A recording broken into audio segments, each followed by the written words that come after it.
We all kind of take for granted that doors open outwards in public buildings, right? It's just one of those things. But that seemingly small detail, oh, well, it's actually there for a reason. It's a result of, well, some pretty tragic fires and a lot of hard-won safety reforms. Yeah, for sure. And today we're taking a deep dive into the world of fire codes, all those sort of invisible forces that keep us safe every day. Right. And hopefully by the end we'll know a little bit more about how they evolved, what exactly they cover, and we might even see Prophet playing the villain in this story. It's really fascinating how fire codes kind of represent this constant push and pull, this tension between risk and progress. Hmm. And as society develops, we come up against new challenges, from the types of materials we use to build things all the way to how we actually, go about designing the spaces we live and work in. Okay, so we've got a pretty big stack of sources here. Everything from firsthand accounts of some major fires to expert opinions on the evolution of fire safety. I think it'd be really interesting to start by going way back, like way, way back. Right. Did you know that even ancient civilizations were already thinking about fire safety? I mean, that's got to be pretty far back, right? It's true. I mean, if you think about it, Hammurabi's code, all the way back in ancient Babylon, actually addressed building collapses, Wow. which, if you think about, really tells us that they were already thinking about, at least somewhat concerned about structural safety way back then. Civilization, I mean, it's not surprising. They've always kind of known that building failures can have some really devastating consequences. Wow, I had no idea it went that far back. Okay, so we're in ancient Babylon now, and medieval Europe. I mean, that couldn't have been a stranger to fire hazards either. No, definitely not. I mean, think about it. You've got all those densely packed cities with their, highly flammable thatch roofs. It's just a recipe for disaster. Yeah. And that's why, that's exactly why they started regulating those types of roofs, especially after they had experienced some really devastating fires. It was kind of their way of, at least acknowledging an early understanding that some materials just shouldn't be used for construction. It makes sense. All right, so let's fast forward a bit. Let's go to early American settlements. Okay. And guess what? Boston already had fire ordinances as early as 1631. Yeah. No surprise, banning those same thatch roofs and wooden chimneys. Some things never change. But then the Industrial Revolution comes along, and that really throws a wrench into things. Absolutely. And all of a sudden you have these really dense wooden cities. I mean, they basically become tinderboxes. Yeah. And I mean, the Great Chicago Fire of 1871, I mean, that's the perfect example of just how bad things can go. Yeah. I mean, over 17,000 buildings were just completely destroyed, and over 100,000 people were left homeless. It's really hard to even fathom the scale of a disaster like that. Yeah, it's hard to wrap your head around it. But what's really striking about the Great Chicago Fire, I think, is that it wasn't just, a local tragedy. Right. It really exposed the vulnerability of basically all rapidly growing cities at that time. Wow. And it really forced the nation to, to finally take a hard look at fire safety and how they were planning their, increasingly urban spaces. Yeah, it seems like each one of these tragedies almost became a turning point in a way. Yeah. Pushing everyone to, try and do things a little bit better. The Iroquois Theater Fire in Chicago, this was in 1903, is another really heart-wrenching example. Absolutely. I mean, over 600 people died in that fire. And it's just crazy to think about how so many of those deaths could have been prevented. Wow. I mean, the doors opened inwards, and people just got completely trapped in the crush of the crowd, trying to escape. It's just a really stark reminder of how crucial egress is. Mm. Being able to actually get out of a building safely and quickly. That's a really good point, and that's exactly why we have outward opening doors with panning bars today. It's a direct result of that tragedy. It's kind of amazing how all these little details that we never even think about actually have such a profound impact on keeping people safe. And then of course there was the Triangle Shirtwaist Factory Fire in 1911. I mean that led to the widespread adoption of things like fire sprinklers and even just illuminated exit signs. Like, who would have thought that, The Triangle Shirtwaist Factory, I mean, that fire was really a turning point for workplace safety. Yeah. And it really brought to light the frankly dangerous conditions that many workers faced, especially in factories. And it led to some really significant labor reforms in addition to, the safety features that we just consider completely standard these days. Yeah. It's really clear that that historical events like these, I mean, they really shaped the fire codes we have today. I mean, they're a real testament to how we can learn from our mistakes. Even if those lessons come at a really terrible cost.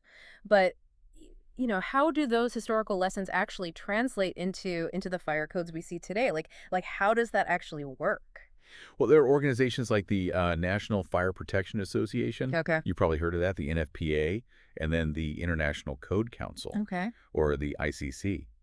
And those organizations are constantly working to develop and update these codes. I mean, they cover practically every single aspect of fire safety that you can even imagine. So we're talking about more than just, building materials then. Oh, Yeah. yeah, absolutely. I mean, think about it. Fire codes they're like this incredibly detailed web of protection covering everything.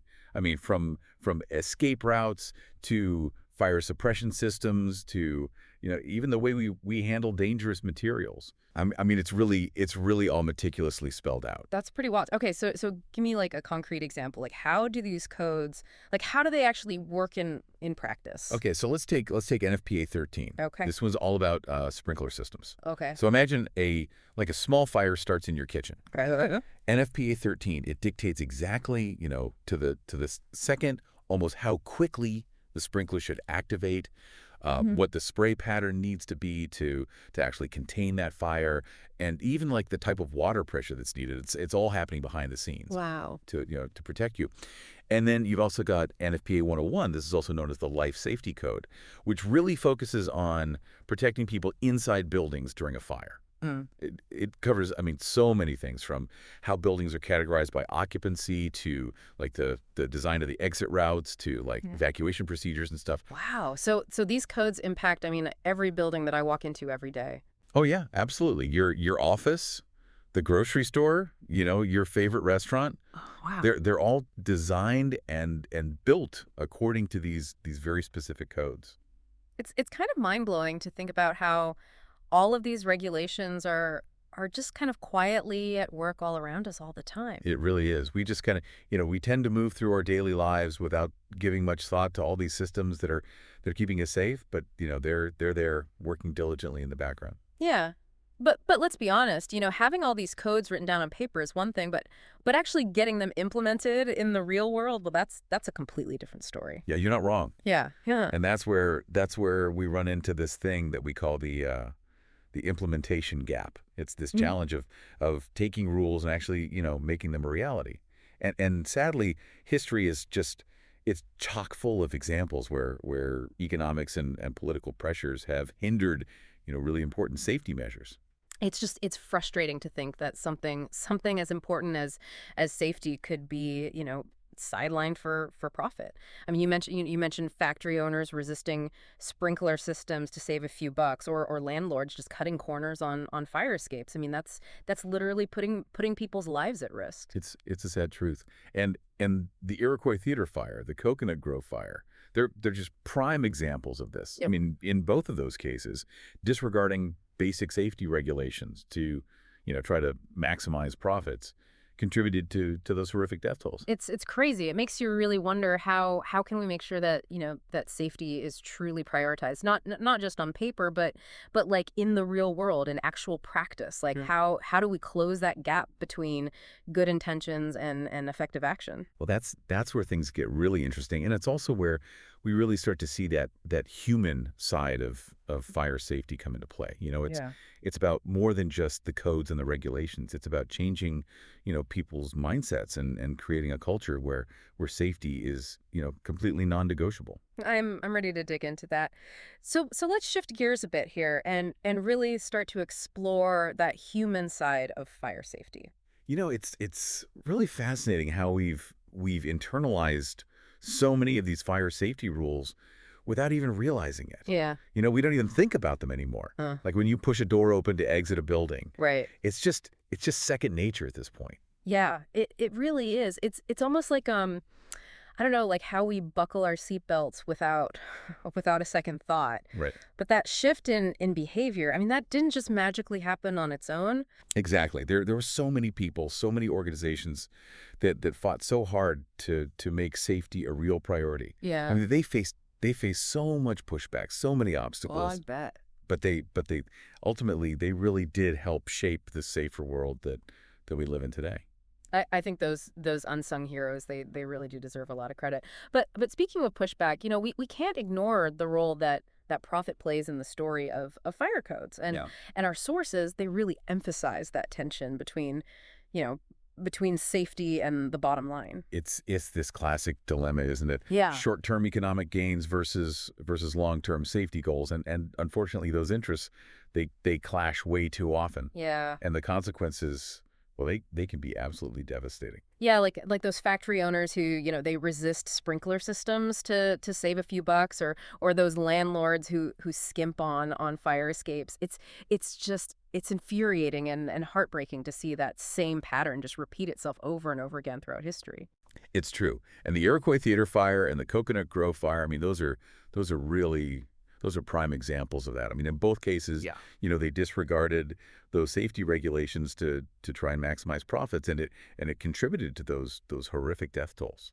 It's just crazy. And those tragedies, I mean, they're really stark reminders that we can't afford to let profit just trump safety. It really underscores the need for strong regulations, actual enforcement, and I think even like a cultural shift where human life is really valued above all else. I couldn't agree more. Safety, I mean, it's not a luxury. It's a fundamental right, Yeah.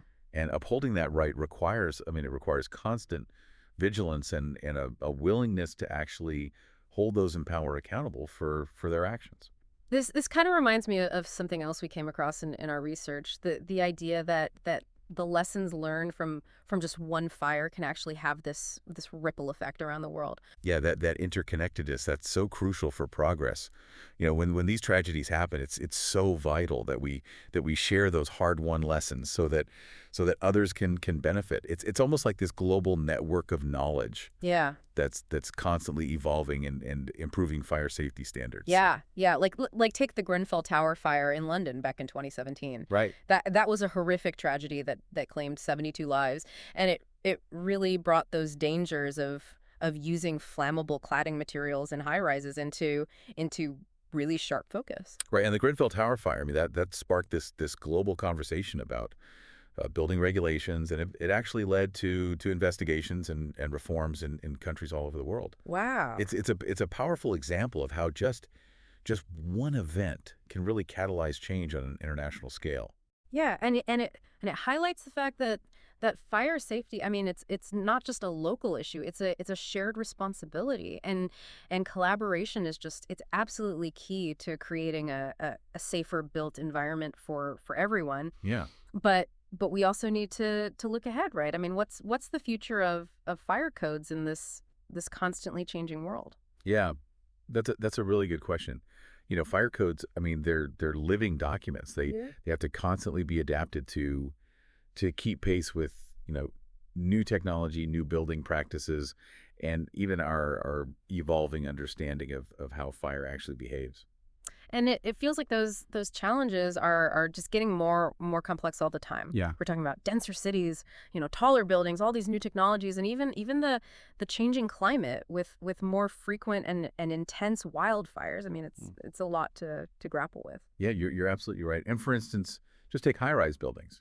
I mean, they present some really unique challenges. Like how do you evacuate people quickly and safely from dozens of floors? How do you even fight fires that are, hundreds of feet in the air? How do you make sure that the building itself can maintain its structural integrity under those Right. those incredibly intense conditions? And with wildfires becoming, much more frequent and intense, I mean, we have to really rethink how we design and build things in these fire-prone areas. I mean, things like defensible space and fire-resistant materials and early warning systems. I mean, Yeah. those become even more critical. And let's not forget about the integration of all this new technology. I mean, as we transition to things like lithium ion batteries for renewable energy, we need fire safety standards that address the unique hazards that these new technologies, they present. Mm. It's a constantly evolving landscape,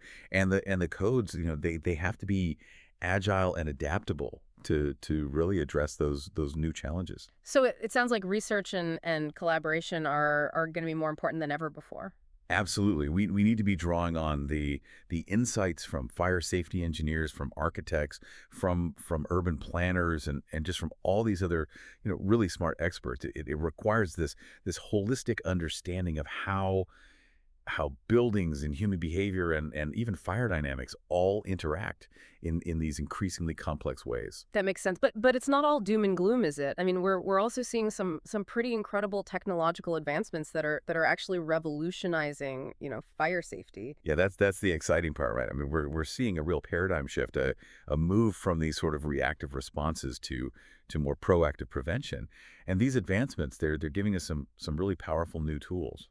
Okay, so tell me more about these tools. Like what kind of innovations are we talking about?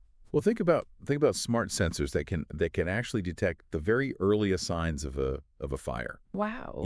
even before smoke is even visible to the human eye. Wow. And these sensors, I mean, they can trigger alarms, they can activate sprinklers, and they can even, notify emergency responders in just seconds. Wow, that's incredible. So early detection, I mean that could make a huge difference in containing a fire and minimizing the damage. So what else is out there? Well, real-time fire monitoring systems, I mean, those are giving firefighters a level of situational awareness that we just didn't even have in the past. I mean, they can access, real-time data on the fire's location, the intensity, the layout of the building, and even the location of the people who are still inside. Wow, that sounds like it could be a real game changer for firefighters, allowing them to strategize their response more efficiently, more effectively. Exactly. And then there's also the potential of AI-driven risk assessment tools. Okay. I mean, imagine being able to actually analyze these massive amounts of data, Yeah. everything from the building characteristics to weather patterns to historical fire data, Yeah. and all of this to predict areas that have a high fire risk and identify potential hazards that we might otherwise just miss. So it's like taking this proactive approach and identifying those risks before they even have a chance to become a problem. Yeah. That's really forward thinking. It is. We're moving from a world where fire safety was primarily about reacting to tragedies to a world where we're actually working to anticipate those tragedies and prevent them from happening in the first place. It really feels like we're on the edge of this whole new era in fire safety. One that's really being driven by data, by technology, and just this deeper understanding of how humans and fire actually, interact and influence each other. And it's not just fire safety either. I think this shift from reaction to prevention. I mean, it's happening across so many different fields these days. Yeah. It's like we're finally starting to see risk management through a whole new lens. It really makes you think, what other what other invisible forces are out there, like quietly working to keep us safe? What other systems are we all just kind of taking for granted without even realizing it? It's a good question to think about, and I think the story of fire safety. I mean, it really does give us a blueprint for how societies can learn from past mistakes and adapt to all these new challenges and ultimately create a safer world for everyone. So the next time you're in a public building, take a second to just appreciate those exit signs, the sprinklers, and yeah, even those outward opening doors. They're not just there by chance. They really do represent this long journey of learning and innovation and unfortunately sometimes even tragic lessons. Yeah, yeah, those little details that seem so mundane. They're really a testament to the countless lives that have been saved and the disasters that have been prevented because of them. We really do owe a lot to the reformers and the innovators and the advocates who fought so hard for a safer world. Well, you've been on this deep dive with us, and now you actually know more about fire codes than most people. So use that knowledge. Be a more informed citizen, be a safer neighbor, and maybe even become an advocate for positive change in your community. Yeah, knowledge is power, as they Thank say. you. And I think understanding the history and the evolution of fire safety, I mean, it empowers all of us to contribute to a safer future. I know I'm looking at my own home with completely new eyes now, checking those smoke detectors, thinking about our escape plan. It's amazing how much we just assume is going to work. And that's really the ultimate goal, isn't it? Yeah. When safety is so ingrained in our culture that we barely even notice it. I mean, that's when we know we've really succeeded. Well, we've definitely covered a lot of ground today, from ancient fire ordinances all the way to cutting edge, AI risk assessment. It's been an incredible journey exploring the evolution of fire safety and all those unseen forces that are out there that really do shape our world. It's been quite a ride. I mean, we've seen how tragedy can spark innovation, and we've seen how economics and safety they sometimes collide, Mm. and how how collective learning can lead to some really lasting change. But I want to leave you with one final thought. What other areas of our lives could actually benefit from this kind of adaptive learning? What other risks are we overlooking, and what can we do, individually and collectively to create a safer, more resilient future? Those are those are powerful questions. Mm. Those are really worth pondering. And I think the story of fire safety, it teaches us that even deeply ingrained practices can evolve. Mhm. Progress is possible, even in the face of these seemingly insurmountable challenges. It really does. It gives us hope. And a real call to action, I think. Let's take those lessons that we've learned from the evolution of fire safety and apply them to these other areas where risk and progress they intersect, because at the end of the day, building a safer world is a shared responsibility, and it demands ongoing vigilance and innovation and a willingness to learn from the past.